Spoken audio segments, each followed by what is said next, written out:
A estreia do Brasil na Copa foi bem decepcionante, especialmente no início da partida. Mas no dia seguinte, já passada algumas horas e aquela emoção inicial, acho que dá pra gente pontuar aspectos negativos, aspectos positivos e dúvidas que seguem ali pro longo da trajetória. É preciso entender que esse é o primeiro jogo e que ali talvez o Ancelotti tenha enxergado algumas coisas que ele estava teimando em não enxergar. Eu vou tentar te explicar quais são elas nesse vídeo que eu vou fazer como sempre, falando sobre tática sem tatiquez.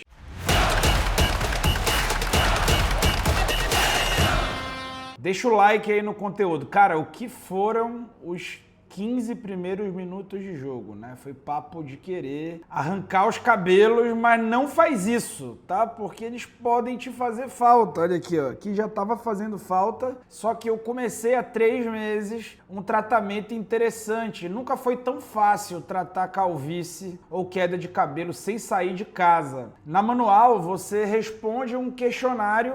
Um médico de verdade avalia o teu caso individualmente e define o melhor tratamento de acordo com o tipo de calvície. Cara, além do tratamento ser super barato, tu ainda leva ele pra onde tu for, né? Eu meio que moro em 2 cidades e, cara, pra onde eu vou, eu levo o meu tratamento e consigo fazer ele todos os dias. Não é tipo um shampoo milagroso, um spray, um tônico de internet. É um tratamento sério, baseado em ciência e prescrito por médicos de verdade. Então, com a Manual, tu tem avaliação médica, tu tem suporte clínico contínuo via WhatsApp, tudo isso sem sair de casa, de forma personalizada e com frete grátis. Além disso, além de tudo isso, eu ainda garanto para ti 40% off no teu primeiro pedido e frete grátis no Brasil inteiro. Cara, uma vantagem enorme, basta você usar o cupom FALSO9 e aproveita, eu atesto, é incrível, beleza? E o que eu não vou atestar é qualidade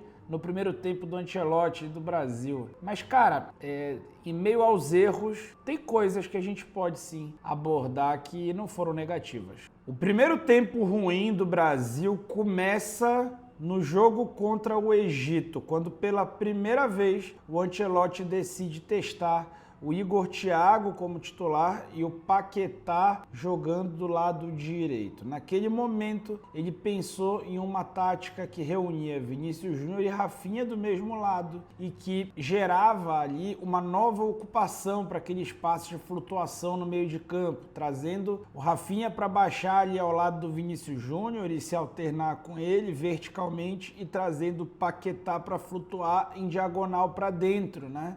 Para isso, ele precisaria ter um lateral de profundidade e o Wesley ocupava bastante bem aquele espaço. Então, nos trechos de jogos que isso aconteceu, isso funcionou muito bem. O Brasil teve mais gente no meio, teve mais controle do jogo, mais controle de bola. O Paquetá foi muito bem nos amistosos preparatórios e aquilo parecia ser resolvido, ser a solução, até que o Wesley se lesiona. Quando o Wesley se lesionou, eu fiz um conteúdo pro Instagram, aliás, me segue lá no Instagram se você não segue ainda, @falso92, e falei, cara, a lesão do Wesley pode instaurar o caos na seleção brasileira. Cara, não deu outra, tá? Não deu outra e a gente viu 15 minutos no mínimo de caos, né, ali na seleção brasileira. Por quê? Porque o Ancelotti, quando aconteceu isso aí, apesar de ter treinado com os caras a semana toda, enfim, ritmo de competição é outra coisa, ele insistiu em tentar a mesmíssima dinâmica, Paquetá jogando aberto e Ibañez por ali naquele corredor. Aquilo obviamente não poderia dar nada certo, deu muito errado, né? O uso do Douglas Santos do lado esquerdo me parece acertado, ele foi muito bem, né? O uso do Rafinha ao lado do Vinícius é óbvio que tira potencial dos dois. Ali eles não têm muita hierarquia entre eles, a movimentação fica meio bagunçada. Teve um lance até que o Rafinha poderia ter aberto no Vini, como o Bruno Guimarães abriu e saiu o gol, e ele decidiu chutar de muito longe e a bola foi bloqueada. Então, assim, quando você tem jogadores de mesmo nível e precisa um se abnegar pelo outro, é muito difícil isso acontecer. E com Matheus Cunha isso acaba acontecendo de uma maneira natural, porque ele entende melhor o jogo e ele não se preocupa tanto com esse protagonismo. Já falei, o Matheus Cunha tem tudo para ser o Giroud que o Mbappé teve para ele em 2018, só que para o Vinícius Júnior em 2026, tá? O Igor Thiago centralizado, o que ele pensou para colocar o Igor Thiago centralizado? Para mim, ficou muito claro que ele ia pensar em algo quando ele deu a entrevista para o Guilherme Beltrão lá da Cazé TV na véspera e falou que a ideia é controlar o jogo com bola. Que a ideia desse jogo, dessa tentativa, o plano de jogo, ia ser controlar o jogo com bola. O Igor Thiago, ele tem uma pressão, né? A forma dele pressionar é espetacular, tá? Ele tem a passada longa, ele corre muito rápido, tem muita força, cobre muito campo. E eu acho que a ideia de começar com ele foi além da ideia de ter um centroavante ali de área, foi muito mais pela capacidade que ele tem de pressionar, tá? E acabou não dando nada certo, né? Os jogadores não conseguiam reter a posse de bola, o jogo foi ficando nervoso e o Brasil acabava perdendo essa bola e deixando 4 jogadores atrás da linha da bola, o que gerava dificuldade. Para completar, tinha um adversário muito qualificado, né? O mundo conheceu o Buad nesse jogo. Eu tenho falado sobre ele para vocês e apesar das 2 lesões, eles encontraram uma alternativa que não era tão criativa, a gente antecipou aqui o que seria, que era o uso do Bilal. Não era para rir, tá? Então o Ezal Zulic fazia essa profundidade, sai do time, e aí o Bilal El Kanu entra aberto pelo lado esquerdo. O Riad já tinha entrado como zagueiro, tá? E aí o time fica torto, tá? O time fica torto porque o El Kanu é um jogador de construção, ele é um cara mais armador. Então a gente até viu uma ultrapassagem do Marzaoui com a perna direita, de tanta avenida que aparecia por ali. Então o Hakimi capitalizava as jogadas de ataque junto com o Brahim Dias e o Marrocos era um time torto, tá? A seleção brasileira nesse 4-2-4 com essa leitura de baixa capacidade de associação, baixo entrosamento entre os jogadores, acabava que perdia muitas vezes a bola, até a segunda bola em caso de bola longa, e os caras faziam ali um 4 contra 2 ou 3 contra 2, porque sempre fechava alguém, como Paquetá, como Rafinha, né? O 4 contra 3, e o Brasil começou a ter muita dificuldade de dominar o meio do campo, começou a ter eles dentro da área o tempo inteiro. E se você for olhar as áreas de ação do jogo, aqui que eu tirei da Opta, isso mostra, né, nos primeiros 15 minutos de jogo, a bola esteve quase 40% do tempo no terço de campo onde ficava a trave, a baliza, a goleira da seleção brasileira. E só 12% na região ali do Marrocos. Isso mostra um amasso territorial fortíssimo. E aí o Ancelotti, com os anos de estrada dele, óbvio que ele sabe mudar jogos, tá? E o Ancelotti fez uma mudança importante no plano tático do time. E essa mudança, ela foi a inversão do Rafinha de lado e a transformação do meio de campo numa trinca, né? Então o time basicamente passou a jogar num 4-3-3, tá? Esse 4-2-4 ele deu lugar a um outro modelo, trazendo o Paquetá mais alinhado até o Bruno Guimarães, Rafinha aberto pelo lado direito e o Vinícius Júnior ali mais aberto como um ponta de forma consolidada com o Igor Thiago centralizado. E aí, o que já estava acontecendo o tempo inteiro só fez aumentar, né? Que era a capacidade do Vinícius de gerar desequilíbrio, né? Então, ele encontra um espaço entre o Hakimi e o Diop, que a gente cantou a semana inteira. Fala aí, Falso 9, conta aí pra gente qual que é a estratégia. Ou seja, um grande espaço entre eles e o Diop. Ter a juventude do Buad e a qualidade dele para cobrir muito campo, tem. A vitalidade do Hakimi para cobrir muito campo e voltar, tem, tal qual o Wesley na seleção brasileira ter essa vitalidade. Eles praticamente ocupam 2 posições no campo, a de ponta e a de lateral. Tá? Tava até conversando recentemente com alguém muito relevante no futebol que me falou, é como se tu tivesse 12 jogadores, quando tu tem um cara desse, tipo Wesley, tipo Hakimi também. Mas É fato que existe um espaço grande. Se você colocar um cara que cobre muito campo nesse espaço, dificilmente o Hakimi consegue chegar. E eu estou falando dele, né? Vini Júnior. Então, o Brasil...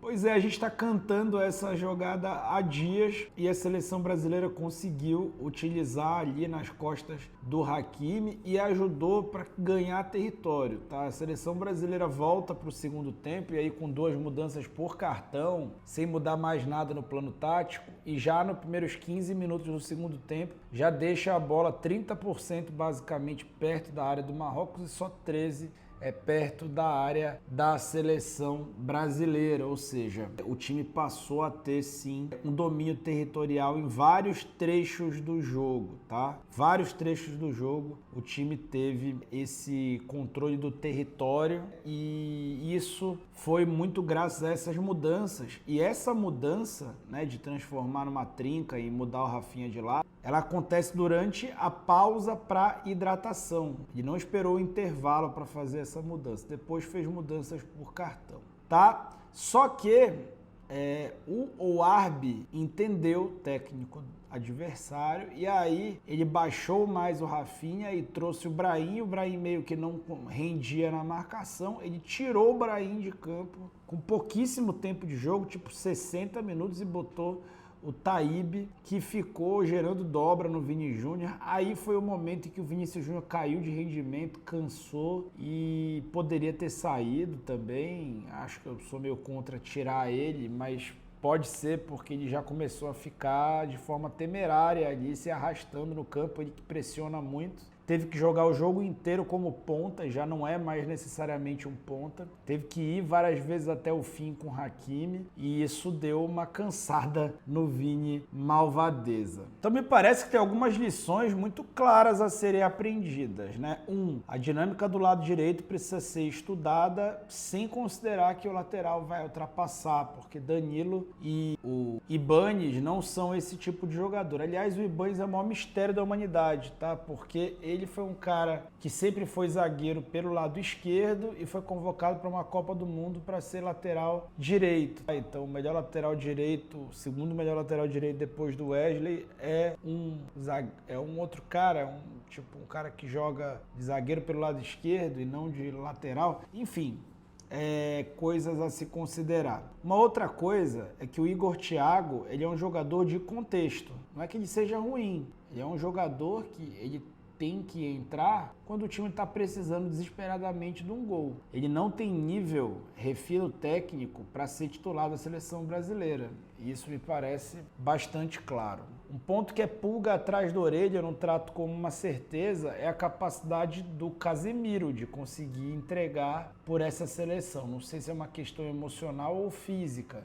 mas ele é um cara que tem entregue espaço. E o gol dos caras, ele é a partir de um passe gerado ali, ele não combateu, não cobriu bem o passe e a bola entrou entre os 2 zagueiros da seleção brasileira. Então esse é um outro ponto a ser abordado. Muita gente fala, mas tu fala do Matheus Cunha. Pois é, o Matheus Cunha é mais um ponto a ser abordado. Matheus Cunha com o Vinícius Júnior são uma dupla que deu certo. Só que o Ancelotti está meio que lutando contra essa dupla. E a torcida brasileira também, só que a torcida brasileira não escala o time. Cara, a dupla tá pronta, o Matheus Cunha tem uma ótima visão de jogo, inclusive ele dá uma achada depois de ter entrado no jogo, ele dá uma achada no Vini na profundidade e o Vini passa pro Rafinha que perde o gol, tá? Então o Matheus Cunha na seleção ele não é um 9, embora use a camisa 9.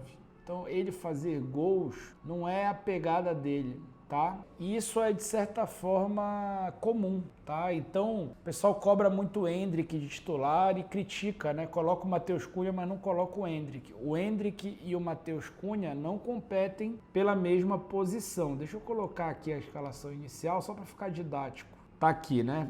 Então, vamos lá. Colocar a escalação inicial. Tá aqui. Cara, notem como o Rafinha é o atacante pelo lado esquerdo, que ele alterna com o Vinícius. O Igor Thiago é o atacante pelo lado direito. Eles não necessariamente são simétricos. O Igor tem por regra atacar muito mais a área, o Rafinha tem por regra baixar mais pro meio de campo, tá?